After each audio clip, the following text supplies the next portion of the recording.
I hate coleslaw. Oh, Daniel. Coleslaw is, it's not always. We just call it slaw. Yeah, slaw. Cole. What does that even mean? C-O-L-E. Most people think it's cold slaw. Cold slaw. It's not. It's cold. Maybe slaw. it used to be. And Maybe. then that's cold. that's cold. Cold. Coleslaw. Go. Now we call it slaw. Pretty soon we'll just go, It's slaw. Slaw is kind of a gross word. Slaw? Sounds like sloth. It does.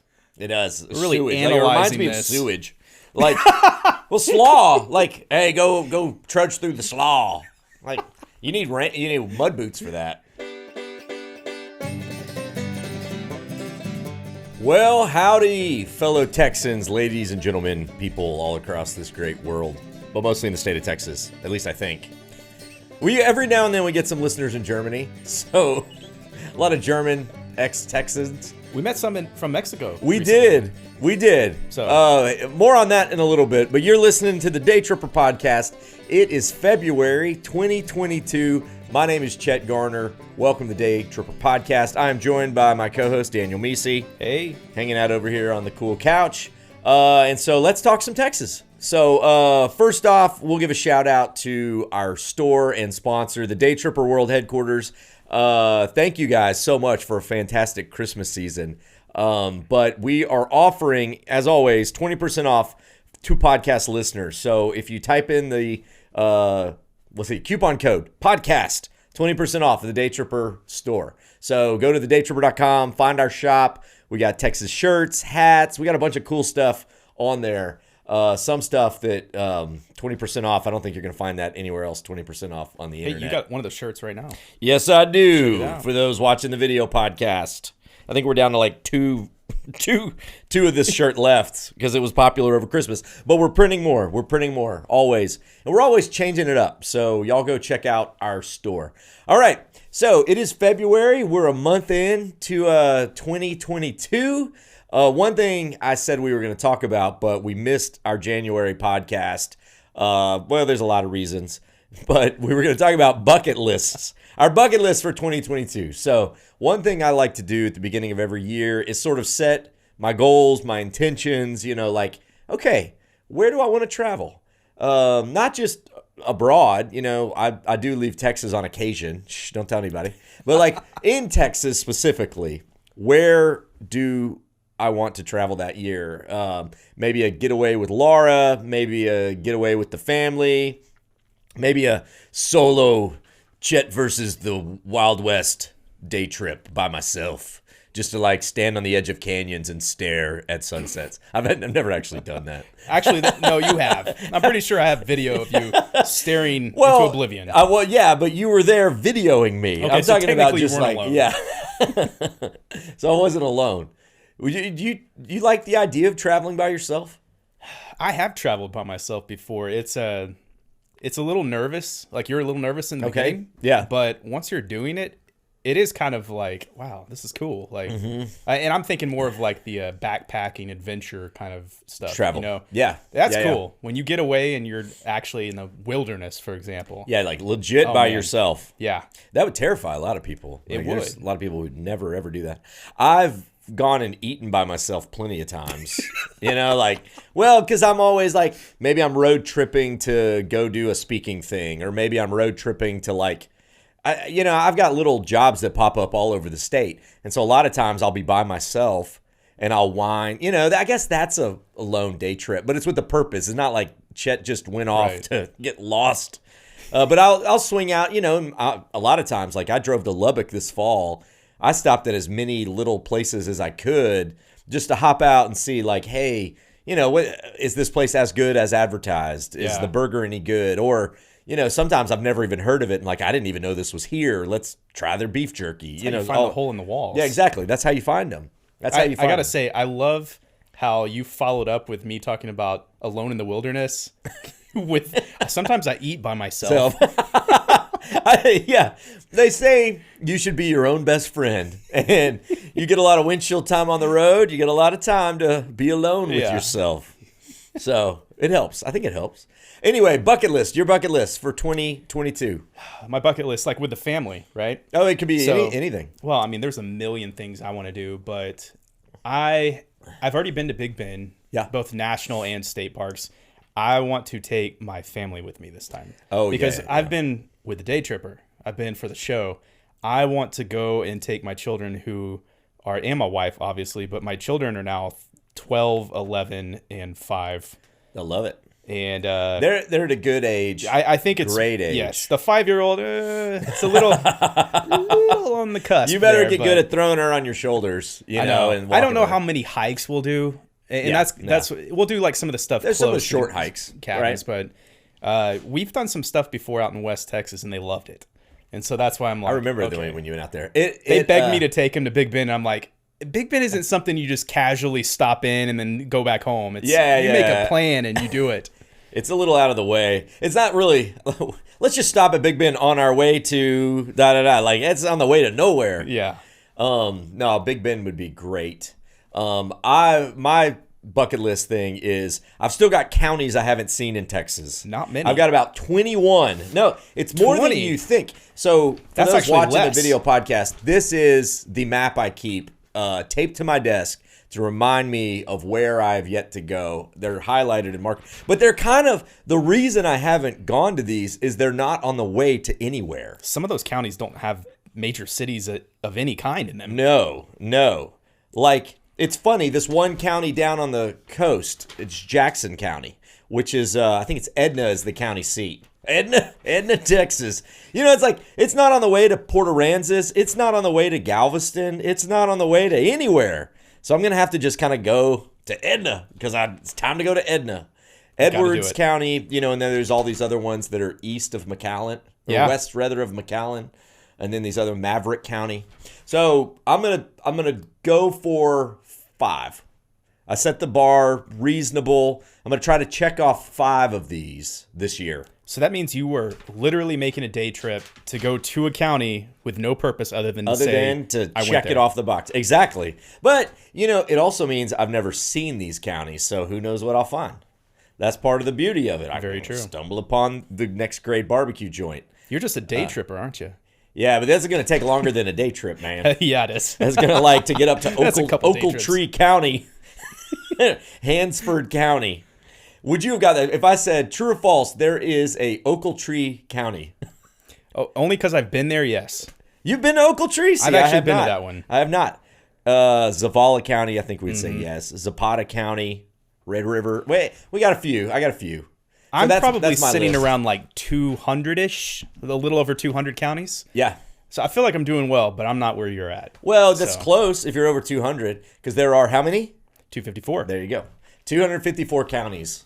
That's the thing you learned today to anybody watching the podcast if you didn't already know. So that's my goal, whether I go with family, Laura, getaway, whatever. I don't think we're going to be taking many getaways to Laura, Ochiltree I can't wait County. to see her face. Honey, guess where we're going? Please film that. Record that. Right? Okay, all right. So, man, we've been up to a lot since our last podcast. So, what about you? What you been up to, Daniel? Oh, man. So this time of year... I already know the answer, I know. but they don't. This time of year, we are busy, as usual. Yeah. Taking day trips, filming them, and lots of editing. A lot of editing. So in February, we have new episodes, and that basically crushed our January. Absolutely. And, you know, we were trying to work with a lot of people's schedules through the November to January-ish kind of time. And a lot of stuff was starting to fall through. Not really on our part, but just, you know, you talk to people and they're like, oh, so-and-so got COVID, or, oh, so-and-so is not really filling up to doing an interview in person right now. Right. And so we're working around people's schedules, and that's the way it is. It's the new world that we live in. And it's pushed us to have a crazy February coming up here. Dude, we're going to have a lot. Yeah. Almost 4 episodes, basically, that we're shooting in a 1-month period. That's rough. It's very rough. That's rough. For those that don't know, we've done it before. And I think we were all beat down hard at the end of that month. Because a lot of these are spread out, right? And so we like to spread it out. You got to get there, and then your whole week is set around thinking about the shoot. Mm-hmm. Then you got to go do it, and then whatever. It's going to be, February's going to be fun. It's going to be something. It's going to be good. We always have fun on the day trips. It's just the planning, the getting there, and all. And on top of that, I have a wedding anniversary in February, 14 years with Jordan. There you go. And I also have Valentine's Day not too long after that. So. You get to combo those up.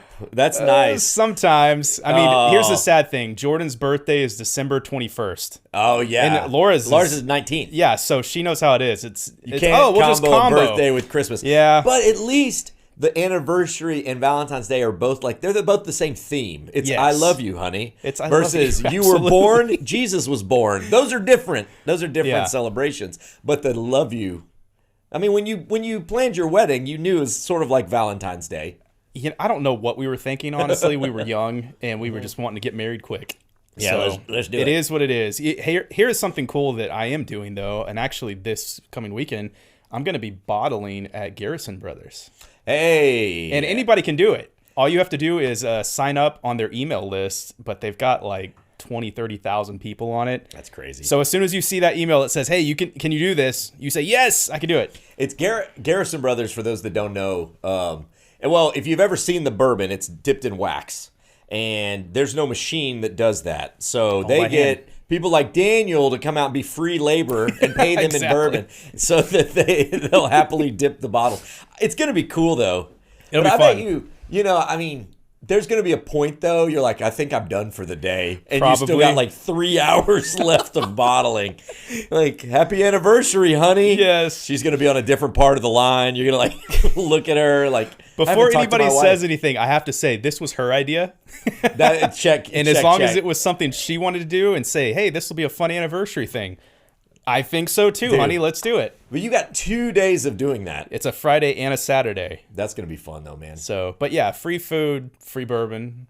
Yeah, and the experience They take care cool. of you. And most people who do it once sign up to do it over again. It's true. It's true. Which is crazy to me. And we're working on a documentary for them. Otherwise, I wouldn't have even known. And so that's something else that we are crazy busy with right now for anybody that's listening, doesn't know. I think we talked about it a little last time. For sure. Because we went to Kentucky. Yes, that's why we went to Kentucky. This one of the times. One of the times. It was good. It was a good end of the year. I get to, what I'm most excited about this coming weekend, I get to go try Goldie's Barbecue. Oh, man. The new #1, which if y'all missed that podcast where we dissected the brand new Texas monthly list, go back a few. That's back there sometime in the fall. My expectations are super high. They have to be. No, we'll see. #1 in Texas. They have to be high. I know. So I already feel bad for them going in. I feel bad for anybody that makes the top 10, to be honest. I'm not going to say who, but like I had one in the top 10 before they actually made it. And whenever I found out, I was like, really? Yeah. Top 10? And so that's not really fair to them, but it's kind of like you set a bar when you say that. And so True. I want you to be honest with me. I know you can't be honest with them, but you let me know the truth, Chad. Well, here's what I think. I think it's going to be phenomenal. I've seen the pictures, I've heard the stories, I know what they do. But, could I say definitively that's the best barbecue I've ever had? I mean, no. We've had this conversation. I won't be able to. But what I'm hoping is walk away is be like, all right, they're in that top class. Yes. They're the summa cum laude of Texas barbecue. I actually still have this right here. I keep noticing it from our barbecue. I still got my passport right here, and I haven't used it yet. I can get mine stamped. Here, take it. Here, I'll grab it. Get it stamped. That's cool. So, anyway, let's jump to the next segment. While we've been, doing a bunch of stuff, making stuff, films, episode, I don't know what we've been doing, honestly. Texas has been busy too. While you've been listening to this podcast, lots of stuff's been going on in the Lone Star State. This is Meanwhile in Texas. All right, so I always love this segment. We bring a crazy news story from the Lone Star State. And Texas, you never disappoint. Ever, ever. I'll let you go first, Daniel. Okay, so my story actually comes from San Antonio, Texas. There is a zoo, obviously the San Antonio Zoo. It's a great zoo, by the way. It's one of the best in Texas. Yeah. It's probably one of the best in the country, to be honest. Sure. It's great. Sure. So they're doing something pretty cool right now. It's called Cry Me a Cockroach. Gross. So what? Kind of like Cry Me a River. Yeah. So basically, for starting at $10, okay, you can have a cockroach, or I think for $25 have a rat named after somebody that maybe for Valentine's Day you don't like. Maybe they hurt you in the past. And then what they do with that cockroach or that rat, I'm sure you can guess. Yeah, no. They feed it to a snake or a lizard or whatever. Oh, that is awesome. And so, and I think it might even be for like $150. They actually make a little video, and they will talk on Facebook, on whatever, and say, this person blah blah blah. Hey Tamara, I'm about to feed you. I don't have an ex-girlfriend named Tamara, but like I'm about to feed you to like the giant boa constrictor, right. And then you watch it. Man, and all this money goes to support the zoo as well, so that's great. I'm way in favor of that. That's creative marketing at its absolute best. Oh man, we had a snake when I was in college. It wasn't my snake; it was one of my roommate's snakes. Okay, but man, anytime we fed him, we'd be like, "All right, here's the show," and we would jump and we would name the rat. Of course, the rat had no hope. It was a king snake, but it was a bigger one. And then we'd all like huddle over the aquarium, and sometimes it got violent, man. Really? Like it depended on how long it had been since the snake had eaten, but like it was a show. Sometimes I mean sometimes the rat fought back, would bite, and then eventually it had no hope, right? It was gonna lose the battle. I don't think I've ever seen that before. It's gruesome. Like I don't know. But they only eat live meals. They only eat live animals. If it was dead, they wouldn't eat it. Exactly. So, and like the boa constrictor, at least it crushes them first to kill them, then it slowly eats them. So you don't just get a bite and a swallow, you get a full wrap, squeeze. You get That's to a watch whole show. You get to watch the life leave the rat's eyes.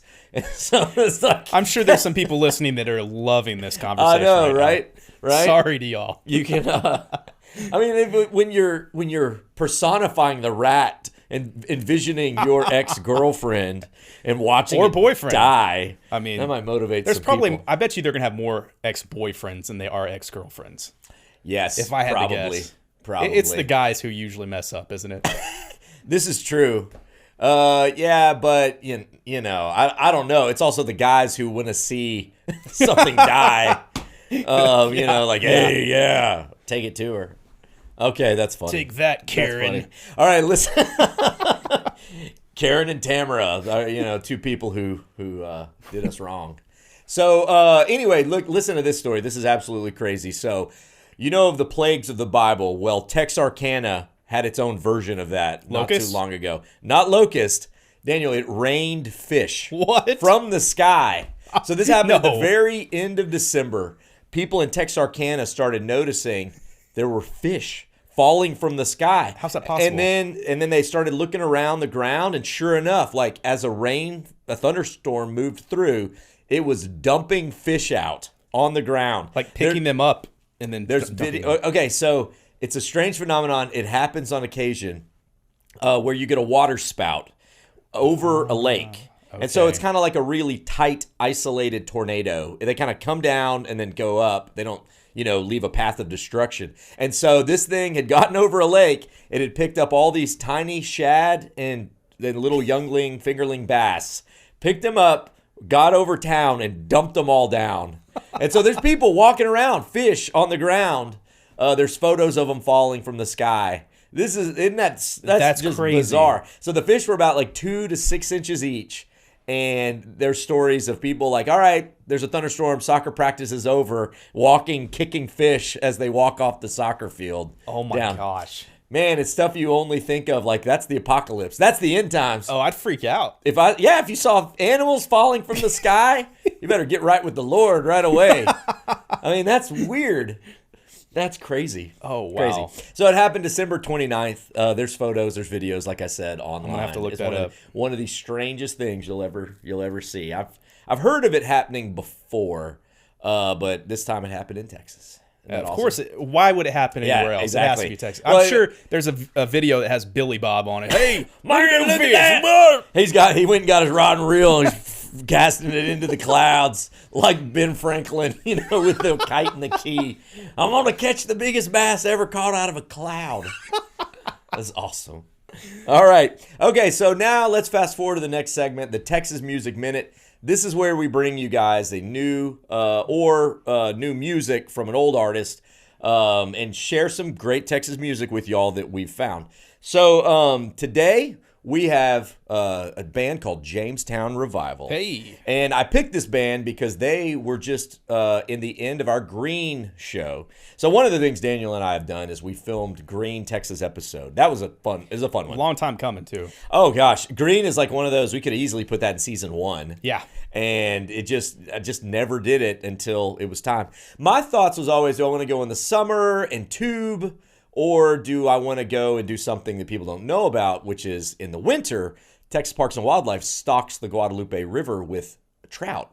And so I decided to do a winter episode. We went out fly fishing with Green Outfitters. That's great. And to catch these trout. And these trout are big that they put in the river. And some of them have now made a life in the river, depending on rainfall. So anyway, at the end of the episode, of course, we went to Green Hall, filmed the album release party from Jamestown Revival. They got a new album that they've released called Young Man.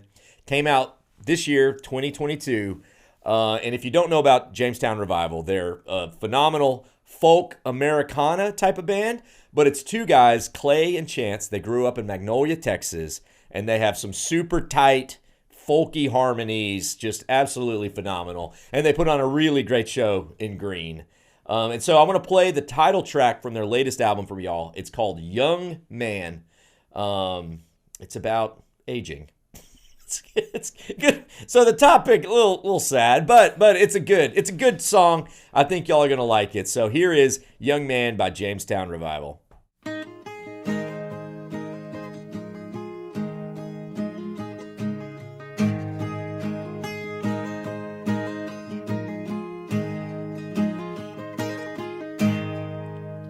Walked back down the Riverbend Road, gathered up a couple good stones. Down to the water went looking for a load, wasn't very far from home. I saw my face at the water's edge, a man with a heavy heart. But every now and then he feels so close, but every now and then so far. Tell me, where did the young man go? The one in the water that I used to know. When did he lose that fight? Did it just grow old? Did it just grow tired?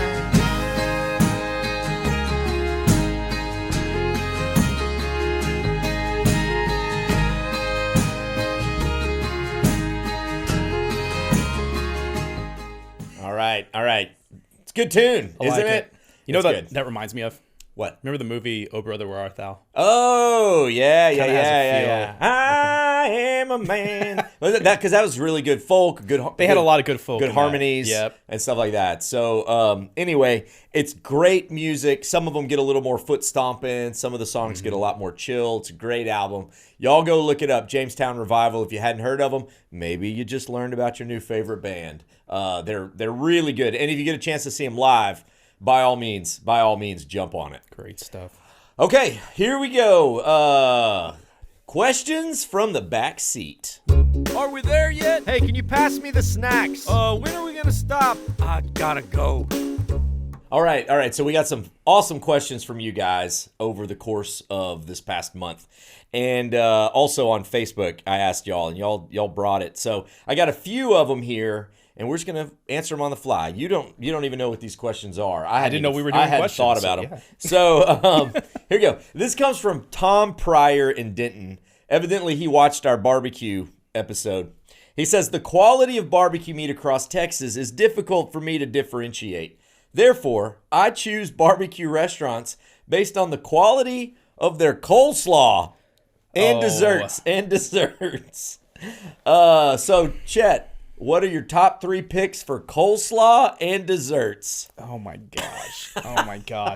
Tom, I love it that you're he thinks outside the box. You're thinking outside the box. You know what you like and you're sticking with it. And you like coleslaw. I'm going to blow his mind. I hate coleslaw. Oh, Daniel. So he's got a bottom 3 based on the fact that they serve coleslaw. Coleslaw is it's not always. We just call it slaw. Yeah, slaw. What does that even mean? C-O-L-E. Most people think it's cold slaw. It's not. It's cold. Maybe it used to be. And then that's cold. That's cold. Coleslaw. Go. Now we call it slaw. Pretty soon we'll just go, And slaw. Slaw is kind of a gross word. Slaw? Sounds like sloth. It does. It does. Really sewage. analyzing it reminds me this. of sewage. Like, well, slaw. Like, hey, go trudge through the slaw. Like, you need mud boots for that. So anyway, Tom, I'm gonna disappoint you. I don't think I've ever thought of that. Now, if you want the best coleslaw that I remember was made by John Mueller over here at Black Box. He made a sriracha coleslaw. I do remember that. That was delicious. And rest in peace, John, one of our friends in the barbecue world. He made delicious coleslaw. I hope someone has that recipe and can carry on that tradition. Desserts, I gotta give a shout out to Mama Miller, Lisa Miller, and Miller's Barbecue in Belton. So if you want the best desserts at any barbecue joint, that's where you go. I would say Miller's, and then right next to that, I would also say Pecan Lodge. Ooh, Pecan Lodge had great desserts too. Great desserts. He's up in Denton, so he could go to Pecan Lodge in downtown Dallas. It's in Deep Ellum right away. Get there early. That's at least something. It's funny to me that he's judging it based on coleslaw. Why not tater salad? Hey, I like tater salad better than mayonnaise coleslaw. or mustard? Both. I mean, you got to have some mayonnaise in the potato salad, but don't overdo it. If I feel like I'm eating a tub of Hellmann's, that's gross. Yeah. But if it's only mustard, it's not good either. So it shouldn't be yellow.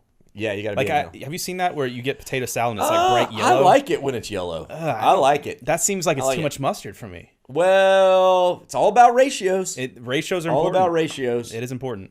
All right. So, next question. This comes from Scott R. Hey, Chet, out of all the places you've been, what's your favorite food you've come across?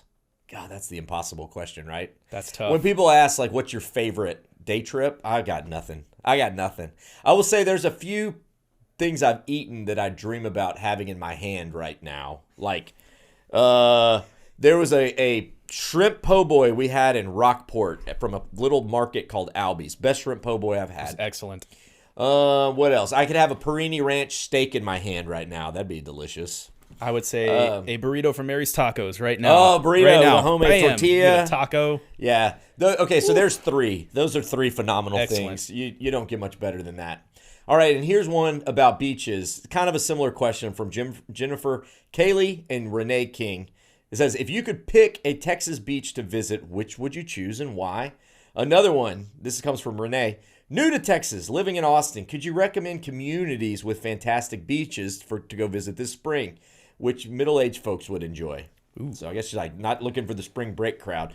Thanks. We enjoy your program. Great guide to newcomers. Yeah, cool. Thank you. So that's a compliment. I would say beach-wise, my favorite beach is at the bottom of Texas, South Padre Island. My favorite beach town is Port Aransas. Yeah.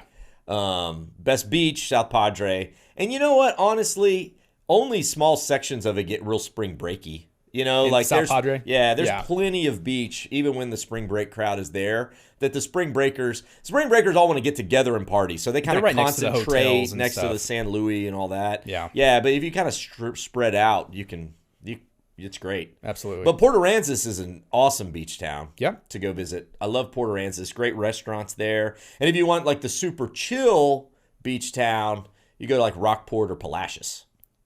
Very true. Right? Very true. Galveston spring break. I don't know if I've ever been to Galveston in spring break. I've never been actually in the water in Galveston. And maybe put my feet in it, and then I you're not wipe a beach the tar guy. off. Yeah, you bring the kerosene. I'm always like, look, it's cappuccino. You got the froth right on top of the brown. Did you see the photos, though, from a couple years ago when the blue water blew into Galveston? Can you guess where I was when that happened? I was in Destin, Florida. Because all my family was like, hey, let's go to Destin. I'm like, why? We've got great beaches here in Texas. No, let's go to Destin, Florida. Okay. The second you drove leave Texas. all the way there. Second we go there, Destin looks almost like Galveston typically would. Galveston looks like Destin. What? I was blown away and very disappointed. That's just bad luck there. It was very bad luck. Hey, but go back. Let me know when you go. Go back to Destin. Maybe you were the reason the waters. Maybe you're the reason the water switched. Hey, maybe so. Yeah. Get out of here, man. Go. I'm just kidding. All right. Y'all, great questions. If y'all have other questions, podcast@thedaytripper.com, or of course, social media. Just hit us up on Facebook or Instagram. We're always watching. All right. Now, not so much questions, just things viewers needed to get off their chest. Hey, Daytripper, I got a bone to pick with you. Oh my goodness, it's the Daytripper. We love your show. We call this fan rants and musings. Dave, out of the Houston area. This one's a nice one. Oh, good. They're not all nice. I know your tender ego can't handle all the bad ones, Daniel. But it's rough sometimes, you know. We moved to Houston about 2 years ago, found your show on the local PBS, and I was immediately hooked. We love to take day trips, and you have given us so many ideas. Love your podcast as well. Y'all are a hoot. Keep up the good work. He likes the podcast. We hope everybody watching likes the podcast. Hey, tell your friends. Everybody go tell somebody. Tell someone about the Daytripper podcast. Get the word out. That's right. Because we want to keep doing these. And yes, for sure. And, if y'all would do us a total solid, give us a rating on iTunes or Spotify or wherever you're listening to the podcast. Absolutely. Give us a little rating and a review because that always helps the algorithm, all that stuff. So that's a good place to leave questions if you want. You can leave them in the comments for the podcast. Or tell us how terrible it is. We'll read those too. Yeah, just make fun of us. And then we'll make fun of you right now. Yeah. That's right. We'll pull you in. It's a good way to end up on the podcast is to make fun of us. This one was kind of fun because this lady considers herself a connoisseur of something that I'm like, I like. Never thought of someone who's like an expert in it. It says, Melissa Black Dalton from Dallas. In response to the Yard video, which we posted a video in McKinney, of us in McKinney of the Yard, where we ate a delicious burger. It's this great indoor-outdoor place with this awesome patio. She says, I enjoyed lunch there a couple months ago. I'm a connoisseur of patio dining, and this ranks pretty high up there. Great atmosphere, good food, excellent service. And I thought, she knows what she likes, like Tom. But she's a connoisseur of patio dining. Like, that's kind of cool. Yeah. I mean, I love patio dining. If you're given the choice at a restaurant, they say indoor or outdoor, what do you say? Depends on the weather. Yeah, we are in Texas. Yeah, it always. If it's like in the low 70s, absolutely. Oh yeah, outside all the time. Way. Okay, what if it's like 30 or 40, but they have heaters on the patio? It depends on the quality of the patio. Okay. Right. Do they have one heater and then 100 people outside? Yeah. Yeah. But we've been to places, I would say, I agree with her. They had a great outdoor area. Oh, it's awesome. And they made it to where it was year round. Yeah. Because we went when it was colder, if I remember correctly. Yeah, but the place was still packed. Fun. It was fun. People were out there. And it had me thinking, where are the best patios in Texas? I got a couple. What about the Oasis overlooking Lake Travis? On. I mean, but that's kind of like a next level. I bet you there's more people asking to sit on the patio than there are inside when you go to the Oasis. Yeah. I bet the Oasis inside's just dead. Yeah, and they've got, 3 stories, 4 stories? Yeah. Of patios stacked on top. That's great. So that place. In the summertime, I would say the Gristmill and Green. Ooh. Because that one, they have a ton of stuff out there. No doubt. And that's kind of a newer thing, too. There's a lot of places with great outdoor seating. I think, it's so hot in Texas. If you in the summertime, if you get good circulation, sipping a margarita, sitting on a patio. There's nothing that can beat that. That's right. All right, last fan rants. This is a tough one from Barb T. Oh, not Chet. Barb T. Chet, yeah, Barb. Of course she'd have a name like Barb. Barb. Like barbed wire. I might name a cockroach after Barb after this. She says, Chet, you travel to some fantastic places in our beautiful state. Dash. About 8 dashes. Dash. However, dash. You ruin it with your silliness. Tonight we were watching the Big Ben show, but we had to change the channel. You became so ridiculous! ! Sorry! ! Wait. You know what? I'm just going to agree with her. Yeah. Sorry. You know what? He is ridiculous, and it is what it is. It is. And we've gotten too ridiculous sometimes. I agree. But it's funny. I've only worn a dress once, so. She turned it off, got so upset that, just once? I'm not Todd. I gotta write some new things into the next episodes. Nope. She got so upset, she had to send me a note, and then she got so remorseful by the end, she had to apologize about it. So I don't know. It's a weird mix of emotions Barb is having. Probably. She needs to learn the difference between a dash and a period. Yeah, that's true. Normally you would do period. Yeah, period. 8 punctuation's a little rough on this. Low marks on punctuation. Maybe high marks on content. Like that's a it's a great thing to say. It's a great criticism, honestly. Absolutely. This guy's crazy. Yeah. Admittedly so. All right, so that wraps up February's podcast, Talkin Texas. Remember, the code podcast will get you 20% off in the store. Y'all go use that up. And join us next time. We'll be back in March talking about some more Texan things. Spring break, maybe. Maybe. So remember, y'all do us a solid. Like, subscribe, all the things so that we'll keep making these for you guys because we really do like making them. Shout out to John Mark, our producer of the show, sitting over here at the switchboard. And y'all be safe out there. Daniel, sign off. See y'all later. And vaya con Dios, amigos.